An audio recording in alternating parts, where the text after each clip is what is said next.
The Lord be with you. A reading from the Holy Gospel according to Luke. Glory to you, O Lord. Each year Jesus' parents went to Jerusalem for the feast of Passover, and when he was 12 years old, they went up according to festival custom. After they had completed its days, as they were returning, the boy Jesus remained behind in Jerusalem, but his parents did not know it. Thinking that he was in the caravan, they journeyed for a day and looked for him among their relatives and acquaintances. But not finding him, they returned to Jerusalem to look for him. After 3 days, they found him in the temple, sitting in the midst of the teachers, listening to them and asking them questions. And all who heard him were astounded at his understanding and his answers. When his parents saw him, they were astonished. And his mother said to him, "Son, why have you done this to us? Your father and I have been looking for you with great anxiety." And he said to them, "Why were you looking for me? Did you not know that I must be in my Father's house?" But they did not understand what he said to them. He went down with them and came to Nazareth and was obedient to them. And his mother kept all these things in her heart. The Gospel of the Lord.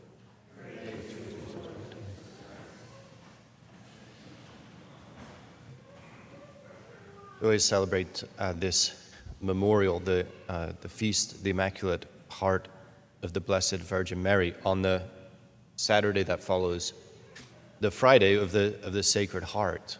And their positioning, the feast's positioning together, goes back, at least the impetus for the feast goes back a few hundred years.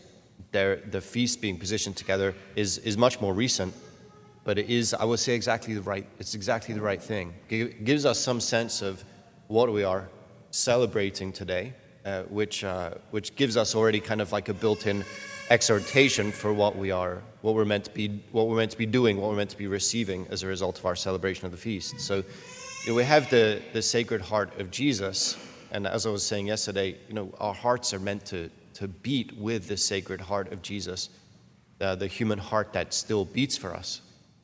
Here we have the Immaculate Heart of Mary, right? Whose heart beat most in sync with Jesus's in the whole history of the world? It's Mary's. And so we have encouragement in this feast. Our hearts are supposed to beat with Mary's, and we get some sense of say what our hearts are to look like as well. We understand that. Look at the Sacred Heart of Jesus. This is what our hearts are supposed to be. We're just like Jesus incarnated, made flesh, the love of God. He was God made flesh. So too we're to make God's love flesh as well. It's a great calling. There are great demands that accompany the graces that we receive in order to rise to that challenge. Now, the same with Mary. Yeah, we see what it means to be about God's work in the world, and it's a little more difficult than we otherwise expect or imagine. But we think of the heart of Mary, right? And we're right to think of purity. We're right to think of her devotion. We're right to think of the greatness of her love. Sometimes we don't. Sometimes we fail to remember the troubles that she suffered, what she herself endured. I mean, for those of you who are parents, understand perhaps a little bit more what it would have been like to be at the foot of the cross, right? As Jesus' mother. That leaves a mark, right? That leaves a mark. And I think that sometimes our pious reflections don't honor that, and they should. And we see, from the very beginning of the story, right? We see here Jesus, 12 years old, lost in Jerusalem, as it were, or actually lost. He doesn't think he's lost, but he's left in Jerusalem. I'll say. He's left in Jerusalem. And, at the beginning of their journey, it's like, okay, well, they didn't feel the need to check around. I mean, they're traveling with a great group of their relatives, of their kinsmen. And, surely he's in the caravan somewhere, but looking around, they realize that he's not. They're in a desperate hurry to get back. Because Jerusalem, I mean, it's, I don't know, you wouldn't want your kid lost in New York City, right? You wouldn't want your kid lost in New York City in the 80s. And you wouldn't, and you You wouldn't want your kid lost in Jerusalem in first century Israel. It's not a good place. I mean, there are plenty of opportunities for things to go bad there, and they're in a desperate hurry to get back. So we think of the weight on Mary's heart there, and we think of coming back, her keeping all these things, her meditating on them in her heart. But we remember already we've been to Jerusalem in the Gospel of Luke, where Mary, it's said from Simeon that her heart is to be pierced. Yeah, and I think that this is then, as we reflect on the pierced heart of Mary, in a sense, not like the Sacred Heart, the piercing, right? But the pierced heart of Mary, swords, sorrows, right? These are all associated with Mary. We know that we're going to make our way in the world also with the burden of sorrow. And if sorrow only comes to us because that's the burden of love, then so be it. Right? So it's even like we recognize, of course, the past couple of days where we can imagine that God is in fact pleased. We're certainly celebrating in our country a turn towards justice, right? The overturning of Roe v. Wade. It's a significant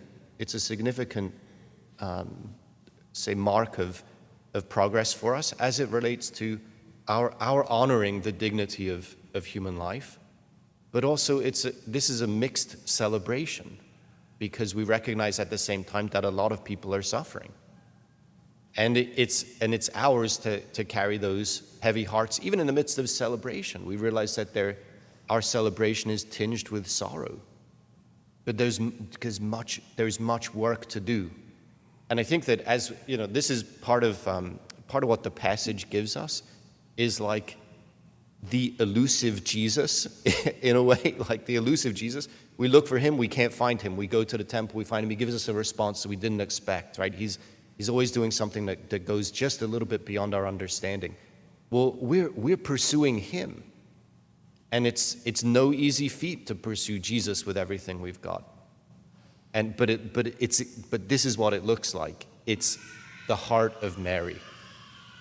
It's the heart of Mary that meditates on the things of Jesus all the time, right? That treasures the things of Jesus, that treasures the call, that treasures the pursuit and the finding, and that somehow makes sense in the divine scheme. We don't make sense of hardly anything, right? But Jesus is going to make sense of it for us as we pursue him, as we seek him, as we find him. So we can be encouraged today that certainly the plan of God is advancing, but we recognize that the plan of God advances also in sorrow. Inasmuch as we're made to love, we're made to carry the burdens of the people around us. We're made to make those burdens light. That certainly would have been the sweet love and the encounter that anyone would have had with Mary. And if our hearts beat with the same love, then God can and will still work wonders through us.